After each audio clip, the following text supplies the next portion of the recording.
నమో వెంకటేశాయ.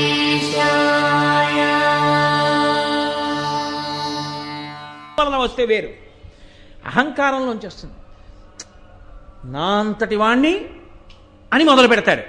నా అంతటి వాణ్ణిని మొదలుపెట్టి చేసింది ఏదో అదే పాపకర్మ. ఎందుకంటే దానికి శాస్త్రం ప్రమాణం కాదు. మీతో నేను మనవి చేశా, గీతాచార్యుడు చెప్పాడు, కార్యాకార్య వ్యవస్థితో తస్మాత్ శాస్త్రం ప్రమాణంతే. నువ్వు ఏది చెయ్యాలి ఏది చేయకూడదు శాస్త్రం ప్రమాణం, కానీ నీ అహంకారం ప్రమాణం అయితే నువ్వు చేసింది పాపం అంతే. కాబట్టి భృగు చేసింది పాపమే, భృగు చేసింది పరిశీలనం కాదు. కాబట్టి ఇప్పుడు ఆ భృగువు సత్యలోకానికి వెళ్ళాడు. వెళితే చతుర్ముఖ బ్రహ్మగారు కూర్చుని ఉన్నారు. మహానుభావుడు 4 ముఖములతో వేదం చెప్తున్నాడు. సరస్వతీదేవి వీణ వాయిస్తోంది.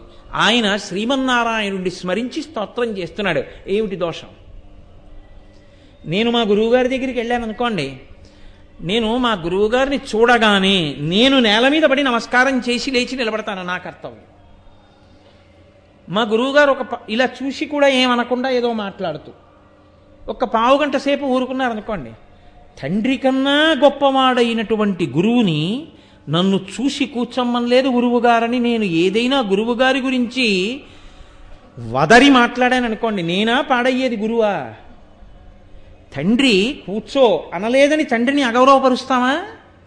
తండ్రి కూర్చో అన్నా కూర్చోవద్దు అన్నా ఆ ఆజ్ఞ పాలించడం తండ్రి గారు కాబట్టి ఆయన్ని నేను చూడడం నా ధన్యత. అంతేగాని ఆయన నన్ను చూడలేదు వెంటనే నన్ను ఆయన పిలవలేదని నేను భావించడం నా అహంకారంలోంచి వచ్చిన భావన. అప్పుడది ఎలా శాస్త్ర ప్రమాణమైంది? కాబట్టి భృగువుకు వచ్చిన ఆలోచన అది. కాబట్టి ఆయన కింద పడి నమస్కారం చేశాడు, చూడలేదు బ్రహ్మగారు. అది ఆయనకి కోపం వచ్చి పతితం సభృగుం దృష్ట్వా నోవాచ వచనం విధిహి. ఆ కిందబడి నమస్కారం చేసి లేచినటువంటి భృగువుని ఇలా చూసి ఆయన ఇలా తల తిప్పుకున్నాడు. ఆయనకి తెలియదండి ఈశ్వరుడి యందు అంతర్భాగం బ్రహ్మగారు. అసలు ఈయన ఎందుకు వచ్చాడో, ఈయన ఎవరి మాట మేరకి కదిలాడో, ఆ కదలిక ఏ కదలికకి దారి తీయాలో, ఈయన ఎక్కడికి వెళ్ళాలో, ఎక్కడికెడితే ఎవరు కదలాలో అన్నీ తెలిసిన బ్రహ్మగారు ఎందుకు మాట్లాడతాడు? ఆ కదలిక కోసం తాను కదలకుండా ఉన్నాడు. ఈ కదలిక లేని తనాన్ని కనిపెట్టలేని స్థితిలో భృగు ఉన్నాడు. కాబట్టి ఇప్పుడు ఆయన నన్ను పలకరించలేదని కోపడ్డాడు. సరే, కోపం ఉన్నవాడికి శాపవాక్కు వస్తుంది, అది పెద్ద విశేషం కాదు. ఆయన అక్కడి నుంచి కదిలి కైలాసానికి వెళ్ళాడు. కైలాసగిరిమాసాద్య తత్దృష్ట్వా త్రిలోచనం. అక్కడ మహానుభావుడు 3 కన్నులు ఉన్నటువంటి వాడు పరమేశ్వరుడు, త్రయంబకుడు, సదాశివుడు, మహేశ్వరుడు ఆయన ఉన్నారు. ఆయన పక్కన పార్వతీదేవి ఆయన తొడ మీద కూర్చునుంది. వాళ్ళిద్దరూ కేళియందున్నారు. అది కామక్రీడ అంటే పార్వతీ పరమేశ్వరులు పురాణాల్లో చాలా చోట్ల ఎలా కనపడతారో తెలుసా అండి? కామక్రీడలో ఉన్నారని చెప్తారు. కామక్రీడ కేళి అన్న మాటకు అర్థం నేను తరచు చెప్తూ ఉంటాను. అమ్మది లాస్యం, అయ్యది నర్తనం. వాళ్ళిద్దరు ఎప్పుడు అలా కలిసి ఉండడం అంటే అర్థం ఏమిటో తెలుసా? అదే పనిగా అర్థం బద్ధం లేకుండా కామక్రీడలో ఉండడం కాదు. శరీరములకున్న అవయవములు కదులుతూ ఉండడం. లోకంలో ఏ ప్రాణిని చూడండి కదులుతూ ఉంటుంది. నేను ఇప్పుడు మాట్లాడుతూ ఇలా చేతులు కదుపుతున్నాను, తల కదుపుతున్నాను, కళ్ళు పెద్దవి చేస్తున్నాను, చిన్నవి చేస్తున్నాను, మాట్లాడుతున్నాను. నేను ఒక్కొక్క మాట చెప్పినప్పుడు అందులో అంతర్లీనంగా ఉన్న భావాన్ని నా ముఖంలో రసంగా ఆవిష్కరిస్తాను. నేను ఆశ్చర్యకరమైంది చెప్తే మీరు ఆశ్చర్యంగా ముఖం పెడతారు. నేను కోపమైంది చెప్తే మీరు కోపంగా ముఖం పెడతారు. భావములు లాస్యములు అమ్మవారు, నర్తనము కదలికలు పరమశివుడు. అది కేళి. అది వాళ్ళిద్దరూ కలిసి ఉండడం. అలా వాళ్ళు కలిసి ఉండకుండా వాళ్ళు ఆగిపోయారనుకోండి, లోకము జడీభూతమవుతుంది, స్తంభీభూతమవుతుంది. అలా దర్శనం చేయడమే అదృష్టం. అందుకే ఆ తాండవ నృత్యాన్ని దర్శనం చేసి నమస్కరించి వస్తారు తప్ప నా డ్యాన్స్ బాగుందా అని ఆయన అడగాలని ఎవరు అడగకూడదు. కాబట్టి ఈయన కూడా ఏం చేసి ఉండాలి? కిందపడి నమస్కారం చేసిన వాడు నా అదృష్ట హేతువు పరమేశ్వర దర్శనం అయిందని ఒక స్తోత్రం చేసి వెళ్ళాలి. ఆయన అలా చేయలేదు.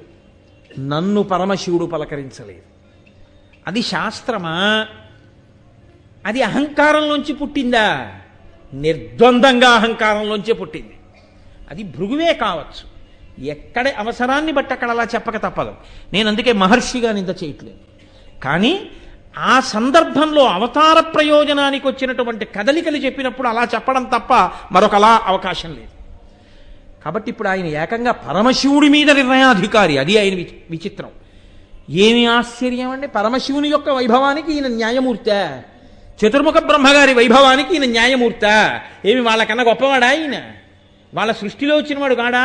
వాళ్ళని సృష్టించినవాడా? వాళ్ళకన్నా ఉండిపోయేవాడా? దేనికంత అహంకారం? ఇప్పుడు ఆయన శ్రీ మహావిష్ణువు దగ్గరికి వెళ్ళారు. అప్పటికి సత్యలోకం అయిపోయింది, అప్పటికి కైలాసం అయిపోయింది. కానీ ఈయనని ఆపిన వాళ్ళు లేరు. ఎందుకో తెలుసా అండి? అది వాళ్ళకి పెద్ద లెక్క కాదు. ఈయన ఉద్ధతిని చూసి ఒక్క క్షణం ఒక్క సంకల్పం చేసి నువ్వు మానువగుదుగుగాక అంటే పడుంటాడు అలా శిల కింద. వాళ్ళు అలా అనలేదు. ఎందుకు అనలేదో తెలుసా? వాళ్ళకి తెలుసు ఈ ఉద్ధతంతా ఓ చోట తెలియాలి. తెలిస్తే ఆయన కదలాలి. కదిలితే కలియుగంలో ఋషులే ఇలా అయిపోతుంటే ఇంకా కింద ఉన్న వాళ్ళు ఎలా ఉన్నారో ఆయనకి తెలియాలి. తెలిస్తే స్థితికారుడు కనుక రక్షించడానికి ఆయన వెళ్ళాలి. ఆయన వెళ్ళాలంటే ఇది బాగా అక్కడ తెలియవలసిన విషయం తెలియాలి. నేను వెళ్ళని అని వాళ్ళు ఊరుకున్నారు. కాబట్టి ఇప్పుడు ఆయన వైకుంఠానికి చేరాడు. ఓ బ్రహ్మాండమైనటువంటి వైకుంఠం. ఆ వైకుంఠంలో స్వామి శేషశయనం మీద పడుకునున్నారు. తల్లి పాదములు ఎత్తుతోంది. ఏమి అద్భుతమైన దర్శనం! నీలాది దివ్య మహిషైక రపల్లవానాం ఆరుణ్య సంక్రమణత కిలసాంధ్రరాగౌ శ్రీవేంకటేశ చరణౌ శరణం ప్రపద్యే. అంత దివ్యమైనటువంటి స్వామి యొక్క దర్శనాన్ని చేశాడు. ఏమి భాగ్యం నిజంగా! ఆయన కనపడడం నీకు ధన్యత. ఆయన నిన్ను చూడలేదని కోపం రావాలా? అక్కడికి వెళ్ళి నేల మీద పడి నమస్కారం చేశాడు, లేచాడు. ఏం చేశాడో రేపు విందురు గారు. ఎందుకనంటే చాలా కీలకం. ఇప్పుడే కదలాలి, ఈశ్వరావతారం రావాలి కదండి. నేను వెంకటేశ్వరావతారం ఎందుకు కదిలిందో, ఎందుకు ఆయన రావాలో రేపు మీకు చూపిస్తాను. మీకు తెలియని విషయం ఏం కాదు. కాబట్టి ఆ కీలక ఘట్టాన్ని రేపటి రోజున చక్కగా అందన శనివారం కదండి, రేపు శనివారం అసుర సంధ్య వేళలో వెంకటేశ్వరావతారంగా కదిలి రావడాన్ని రేపటి రోజున విందురుగాని. ఇవాళకి ఈ ప్రసంగాన్ని పూర్తి చేసి రేపు సాయంకాలం మళ్ళీ 6:30 కలుసుకుందాం. మంగళాశాసనపరై మదాచార్య పురోగమై సర్వైశ్చ పూర్వైరాచార్య